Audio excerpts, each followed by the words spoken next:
we were working on something completely different. It was actually about Verizon. We were going through like what type of stuff we could buy.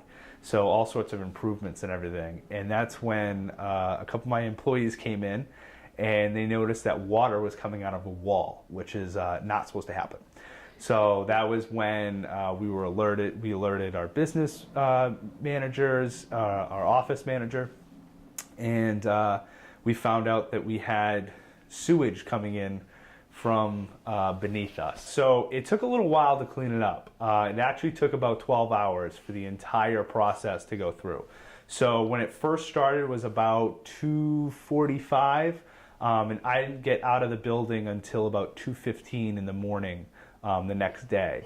So we had a company called Restore Pro come in, and I mean, we had it was gross. It was raw sewage sitting on the floors. Yeah, so they came in and they had to vacuum everything up and then disinfect all of it. And now we're in the process of taking down the walls and disinfecting the walls. So even that 12-hour process, it's still going now. So it's been a long process.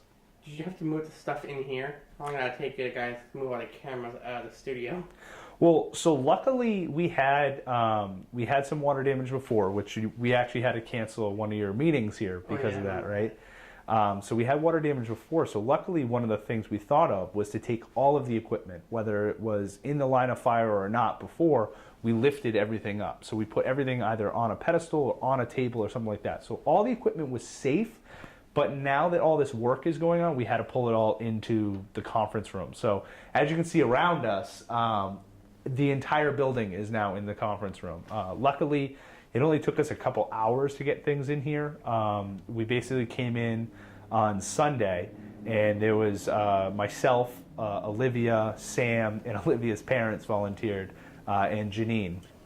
The 6 of us were in here, and many hands makes light work. So we got everything in here in about an hour and a half, and then on Saturday we got, so the day before we actually got like the studio cameras and everything in here. What are you doing now? So now we're in the process of going through insurance. So we're talking to our insurance company of how much, that's who the gentleman is that's in here now. They're going around and looking at what was affected, and unfortunately they're coming to the conclusion that the answer was everything. So a lot of the stuff that was touched, it's easier to point to the walls that weren't affected than it is to point to the walls that were. It was originally thought that the studio wasn't affected, but it was. So the water came through the studio, and I didn't think that the walls were that affected there. We had yesterday an industrial hygienist come through, and what the industrial hygienist does is plugs into the drywall to see what's wet, and the entire studio's wet. So once a drywall's wet, you have to remove it, clean it, and then replace it.